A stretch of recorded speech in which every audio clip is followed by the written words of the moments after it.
Essay 1 Physical Science. Dear student, lesson first, reflection of light at the curved surface. First lesson में 2 mark question, daily use of concave convex mirror, यानी रोजाना की जिंदगी में concave convex mirror कहाँ कहाँ इस्तेमाल होते हैं, ये 2 मार्क में है। और different between concave convex mirror अगर 2 मार्क में होगा तो इसमें आपको 2 डिफरेंस लिखना होगा। अगर 4 मार्क्स में आया तो आपको 4 या 7 डिफरेंस लिखना होगा। और रियल और वर्चुअल इमेज का डिफरेंस ये 2 मार्क और 4 मार्क दोनों में भी आ सकता है। और ये लेसन के अंदर आपको सिचुएशंस होंगे। अगर ऑब्जेक्ट अगर सेंटर ऑफ कर्वेचर पे रखे हुआ है तो इमेज कहाँ फॉर्म होगी और साइज क्या होगा इमेज का, आपको डायग्राम डालना होगा। और 2 मार्क के अंदर ये डायग्राम अगर आएगा तो इनकम्प्लीट आएगा और आपको इसको कंप्लीट करना होगा। और इसमें अगर 6 मार्क्स में अगर ये क्वेश्चन आएगा तो आपको 2 सिचुएशन देगा। अगर ऑब्जेक्ट सेंटर ऑफ कर्वेचर पे रखे हुआ है तो इमेज कहाँ फॉर्म होगी, साइज क्या होगा, उसको डायग्राम भी डालना होगा और उसके बारे में आपको एक्सप्लेनेशन लिखना भी होगा। इसमें 2 सिचुएशन देगा आपको। ऑब्जेक्ट अगर सेंटर ऑफ कर्वेचर अगर फोकल पॉइंट के दरमियान में है तो आपको इमेज कहाँ फॉर्म होगी और साइज क्या होगा, ड्रॉ भी डालना होगा और इसके बारे में एक्सप्लेनेशन भी देना होगा। और इसके अंदर 6 मार्क्स के अंदर प्रॉब्लम भी आता है, जो आपको फॉर्मूला इस्तेमाल करना है 1/f = 1/u + 1/v। फॉर्मूले का इस्तेमाल करके प्रॉब्लम को सॉल्व करना है। और इसके अंदर 6 मार्क्स का जो लैब एक्टिविटी है हमारी, जो डिफरेंट आपको ऑब्जेक्ट डिस्टेंस और इमेज डिफरेंस की जो एक्टिविटी है, यानी जिसे हम वी शेप स्टैंड एक्टिविटी भी कहते हैं, वह एक्टिविटी आपको याद करना है। और इसके जो बॉक्स होगा वो भी आपको लिखना है, जिसमें सिचुएशन से अगर ऑब्जेक्ट कहाँ रखा हुआ है तो इमेज कहाँ फॉर्म होती, वो बॉक्स के साथ लिखना है आपको। ये हमारे फर्स्ट लेसन के इम्पोर्टेंट थे।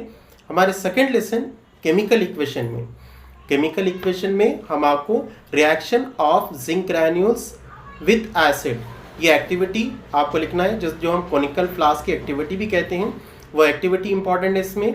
और इसमें केमिकल इक्वेशन में हमारे बैलेंस द इक्वेशन, यानी आपको इक्वेशन देगा।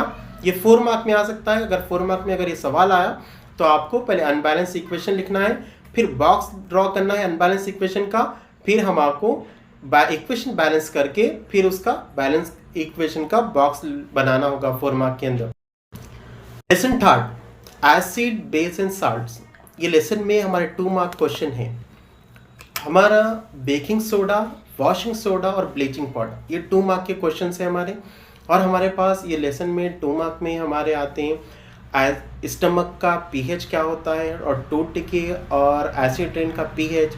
अगर पीएच 8 रहा तो नेचर क्या रहता है, एसिड रहता है, बेस रहेगा। हमारे पास ये सवाल पूछता है लेसन 3 के अंदर।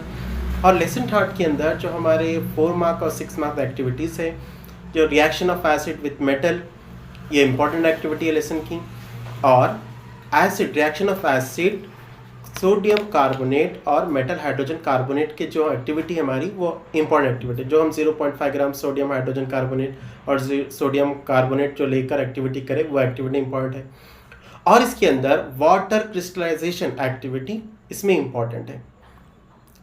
इसके बाद जो हमारी एक्टिविटी है acid solution in water conduct electricity, जो हमारी एक्टिविटी है, ये भी इंपॉर्टेंट एक्टिविटी है लेसन के अंदर। इसके बाद हम 4th लेसन में मूव होते हैं, refraction of light at the curve surface. इसके अंदर हमारे पास ऑब्जेक्टिव के अंदर लेंस का डायग्राम देखकर आइडेंटिफाई करो बोलेगा कि ये लेंस कौन सा है। और इसके अंदर हमारे पास find the focal length of the lens, ये 6 मार्क्स एक्टिविटी है, ये इंपॉर्टेंट एक्टिविटी है, अच्छे से पढ़ना है। और इसके अंदर हमारे पास जो एक्टिविटी लैब एक्टिविटी, जो हम वी शेप स्टैंड एक्टिविटी, इसमें भी मौजूद है, तो हमको वो भी एक्टिविटी इंपॉर्टेंट है, इसमें अच्छे से पढ़ना है और उसका बॉक्स भी लिखना है हमको।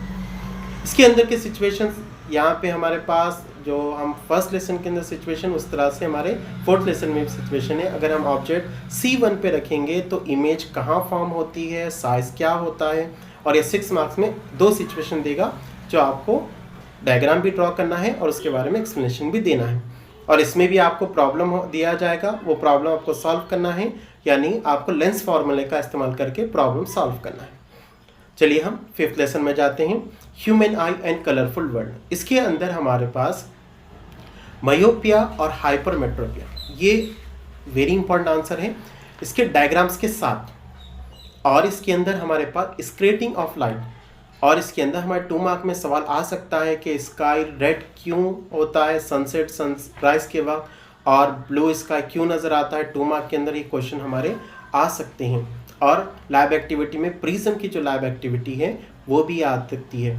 और हमारे पास आर्टिफिशियल रेनबो, जो हम मेटल ट्रे लेकर और वॉल के करीब जो हम पाइप लेकर पानी से जो रेनबो फॉर्म हो रहा था, वो लैब एक्टिविटी भी, वो एक्टिविटीज़ भी हमारे इम्पॉर्टेंट है लेसन 5th के अंदर हमारे।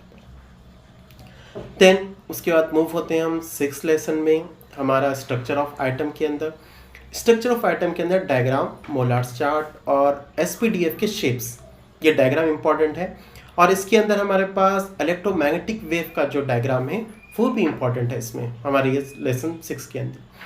और इसके अंदर हमारे पास Bohr's model of hydrogen atom, यानी बोर्ड्स का जो हमारा आंसर है उसको भी हमको अच्छे से पढ़ना है लेसन के अंदर। और इसके अंदर हमारे पास SPDF के शेप्स भी, डायग्राम आपको अच्छे से करना है। उसके बाद हम मूव करते हैं लेसन 7 में। लेसन 7 में आपको कॉन्फ़िगरेशन पूछता है, जो हमारा 6th लेसन का है कॉन्फ़िगरेशन, मगर आपको यहाँ पे कॉन्फ़िगरेशन आपको एलिमेंट देगा और उसका कॉन्फ़िगरेशन करो बोलेगा।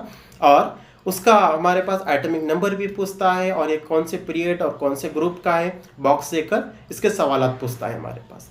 और इसके अंदर हमारे पास मेंडेलीव का लिमिटेशंस पूछता है, मेंडेलीव का पीरियोडिक टेबल और उसके लिमिटेशंस पूछेगा। और एलिमेंट्स के इसके अंदर हमारे पास उसका पीरियड और ग्रुप पूछेगा। और ये हमारे पास 7th लेसन तक हमारे इंपॉर्टेंट है essay 1 के लिए। उम्मीद है स्टूडेंट्स आप बेहतर लिखोगे। All the best. अल्लाह हाफिज़। अस्सलामु अलैकुम।